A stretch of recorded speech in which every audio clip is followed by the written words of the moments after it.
Last 2 minutes.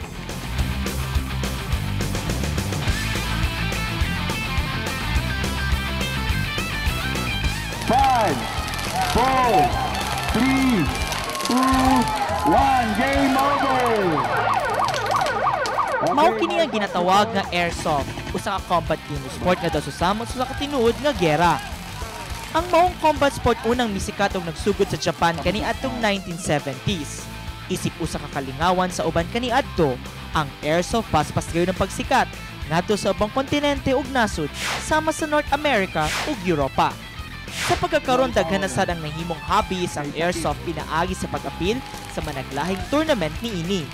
Ganay dili gid magpauli ang dakbayan kaning Pebrero 26 lang at turing gipay yung first invitational airsoft tourney na gilangkuban sa nagkalain-laing airsoft hobbies dinhi sa Mindanao.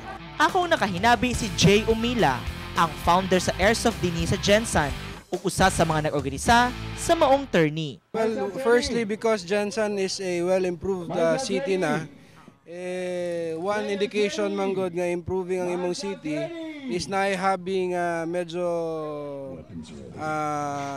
kumbaga ba high profile pod na hobby. So maingon nimo nga maayo ang isa ka syudad nga nag-improve ang economy, meaning napoy mga entertainment ba nga ginahatag nato sa katawhan nga medyo kaya na pod sa katawhan sa atong syudad.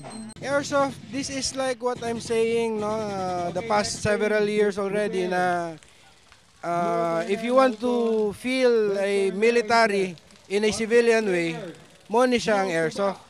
Kumbaga, kung frustrated na police o military man ka, si airsoft ka, civilian ka, nakapay pusil, makadula ka pa, makaigo kapag tao. 18 and above.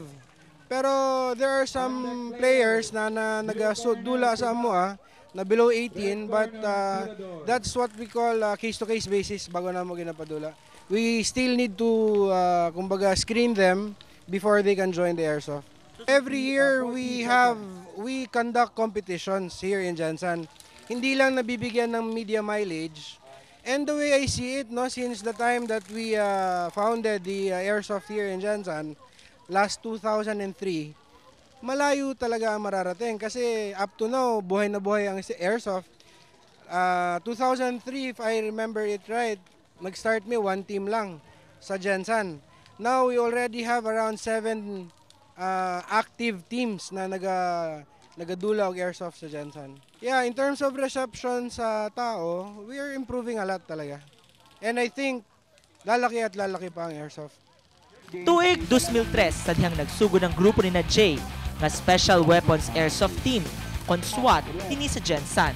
Aduna ni kapin 50 ka miyembro ang SWAT Gensan nga kadaghanan gayud mga businessman ang miyembro ug kanang anay mga stressful nga trabaho kaysa nagatuo ang airsoft usa gayud ka stress buster.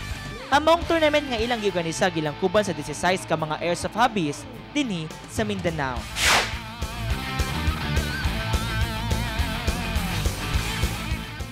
ATU! Atu! First of all, kasi ito is one of the semifinals leg sa Mindanao. Fast semifinals leg. For qualifications kasi ito to play in the nationals. So, yun, yung isa. And then, secondly, marami na kaming places na napaglaruan around Mindanao. Gensan na lang wala. So, we decided to come here instead of Cagayan de Oro. So far, so good. Okay naman. Maganda naman. Ano mga paghahandang ginawa ninyo, sir? Well, practice. Importante kasi rito, endurance eh. Kasi mainit ang araw, takbuhan ka dyan sa loob. And then, every Sunday practice lang para ma-develop yun. Well, yung skills kasi is wala namang hindi naman kailangan na skilled ka masyado to play this game, no. Ang maganda sa airsoft is yung ma-develop mo ang camaraderie, parang brotherhood kasi. So you develop camaraderie among your friends and distant relatives. Kami kasi puro mga magre-relatives lang. So yung bonding nandun. That's what's most important. Yun yung tinitreasure namin.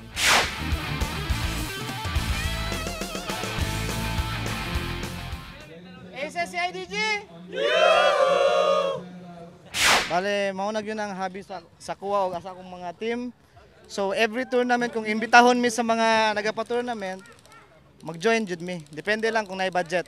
Actually mas daghan mga airsoft players diri sa Mindanao. I-compare nimo sa laing mga let's say sa Luzon or sa Cebu.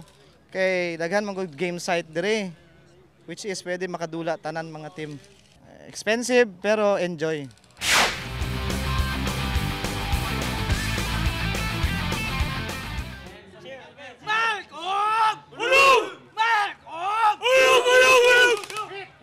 Well, gikan naman mi sa Gensan for the last 2 years. We have been here and we've discovered that Gensan is a very nice place. So that's the reason why we came back and to have some fun here in Gensan. Sportsmanship and camaraderie. So probably that's the reason why people love airsoft. I think airsoft will still progress into a bigger sports because a lot of players and new people would like to join the said sports. So I think it would develop into a bigger sports. Ang dula nga airsoft kasagaran ginapigyon sa usa ka open area nga adunay mga butang nga pwede kang makatago sama sa goma, dingding ug uban pang mga man-made defense structures. Susama sa kagera, ang duha ka team maginawayay pinaagi sa pagtira sila mga kalaban. Kung ikaw na igo, makonsidera kang patay ug out sa game. Makadaw mo sa ka-team ko dagang buhi sa ila pagkahuman sa time limit nga gihatag sa organizer o kung ilang kalabang team mo surrender sa tunga sa dula. Dili tinuod nga mapunsil ang ilang ginagamit, mao kani luwas kayo dulaon kay ang mga airsoft guns, pellets ug mga styrofoams lang ang ginabala dinhi. Ang ngayon pug mangsulo og mga full gear equipment sama ni ini.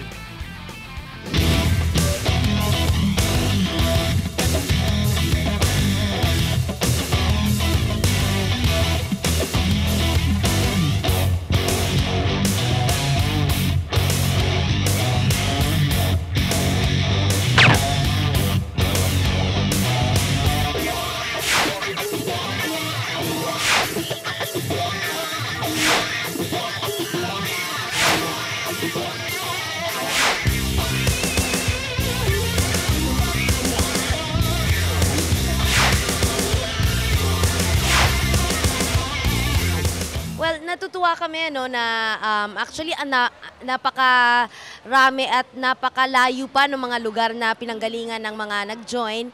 And hopefully kasi unang-una pa nga siya, hopefully pag nalaman ng mas marami na yearly nang itatanghal sa Gensan na a lot more people will even join dito sa Gensan. It's one way to keep healthy and to kind of na mawala yung stress sa lalong-lalo sa mga stressful na jobs. Ang usa ka kompletong gear equipment sa airsoft mukha pa daw 15,000 ngadto 30,000. May kamahalon kini, sanglit sa uban, dili nila isapayan ang presyo basta malingaw lang. Ang airsoft sa kahabi sa pipinatong mga kapuso. Bayolente man kini sa panglanda sa uban, apan sa pipilya nga hilig kini. Ang airsoft sa sport nga makalikod gayud sa ilang abilidad ug combat skills, tinuod man o dili, ang usa ka gera. Ako si Michael Carbon ug kini ang issue karon.